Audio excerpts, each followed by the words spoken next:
fornalha ardente.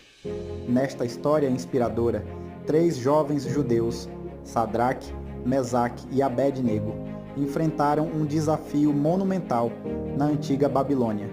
O rei Nabucodonosor ordenou que todos se curvassem e adorassem uma estátua de ouro, mas esses jovens recusaram, mantendo sua fé em Deus.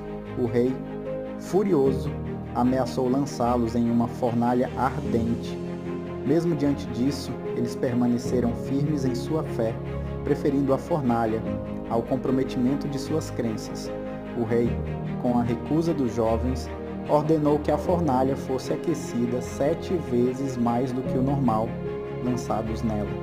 O calor era tão intenso que os soldados que os lançaram dentro da fornalha foram consumidos pelas chamas. Quando os lançaram na fornalha, algo incrível aconteceu. Deus enviou um anjo